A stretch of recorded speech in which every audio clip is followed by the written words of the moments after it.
Sunday को ये होता है कुछ एक्स्ट्रा काम कर ले, तो आज मैंने सबसे पहले सुबह उठते ही झाड़ू लगाई। झाड़ू लगाने के बाद बाहर बरामदे में हर जगह झाड़ू लगाने के बाद मैं चली गई थी फूल लाने के लिए। और आज मैंने गेहूं जो है काफ़ी टाइम से धुल के रखा था, सूख तो गया था पर बारिश होने की वजह से बोरी में रखने के बाद भी थोड़ा सॉफ्ट हो जाता है, तो उसको आंगन में डाला। उसके बाद मैं चली गई फूल लाने के लिए। फूल लेकर आने के बाद वापस जब आई तो मैंने सोचा ब्रश करके तुरंत नहा लेती हूँ, क्योंकि संडे के दिन ये होता है कि टाइम से नहा लो। एक संडे ये ऐसा दिन होता है जिस दिन मैं सुबह मतलब जल्दी पूजा कर लेती हूँ, क्योंकि ये लोग लेट में उठते हैं। बाकी तो स्कूल के टाइम में 6 बजे उठती हूँ, तो टाइम नहीं मिलता जो है पूजा करने का। फिर ये लोग चले जाते हैं तो कहीं 10 साढ़े 10 हो जाते हैं पूजा करने में। अभी सोमवार जब से हो गया सावन का व्रत रहना होता है तो थोड़ा सुबह उठती हूँ, क्योंकि ये रहता है कि सुबह एक बार नहा के तब फिर जो भी बनाओ फरार वगैरह वो बनाओ। तो ये रहता है कि मेरे साथ ये भी व्रत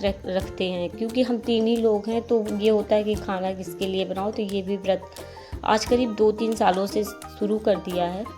तो ये संडे के दिन मैं जो है बना रही थी चने, क्योंकि चने मैंने रात में भिगोए थे तो सुबह बॉईल करके रख दिया था। मैंने सोचा चाय के साथ कुछ खाने के लिए इनके लिए हो जाएगा। मेरा तो चलो बिस्किट वगैरह से काम चल जाता है, पर इनको रहता है कि चने वगैरह ही खा सकते हैं, बाकी बिस्किट टोस्ट ये चीज़ें नहीं खाते हैं। जब से जिम करने लगे, वेट बहुत ज़्यादा इनका बढ़ गया था उसकी वजह से। तो थोड़े से चने आज मैंने थोड़ा सा तेल डालकर बनाया था चना मसाले वाला। और उसके बाद मैंने पनीर के लिए जो है ग्रेवी बनाने के लिए मूंगफली, प्याज, टमाटर ये सारी चीज़ें अच्छे से फ्राई करके रख दी थी, क्योंकि बाद में इसी का पेस्ट बनाकर मैं पनीर की ग्रेवी में इस्तेमाल करती हूँ।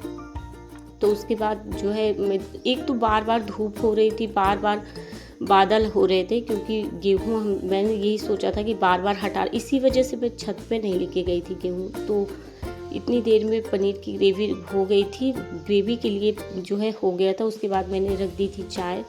इतनी देर में ये लोग उठ गए, करीब 9:45 हो रहे थे तब जाके ये लोग उठे। तो चाय बनाई, और काफ़ी दिनों से मेरे पास अदरक नहीं है, लौंग से अभी तो काम चल रहा है। जिस दिन लौंग ख़त्म हो जाएगी ध्यान ही नहीं रहता, सब्जी मंगाती हूँ तो। फिर मैंने बनाई पनीर। जब चाय वाय पी के हम लोग आ गए, सब लोगों ने चाय पी। चाय पीने के बाद मैं आ गई थी किचन में, पनीर बनाया। पनीर बनाने के बाद फिर चावल बनाने के बाद इन लोगों को दिया खाना खा रहे थे। और आज हमारे यहाँ लाइट बहुत कट रही थी, और थोड़ी सी सरसों थी उसको साफ़ करके रख दिया था।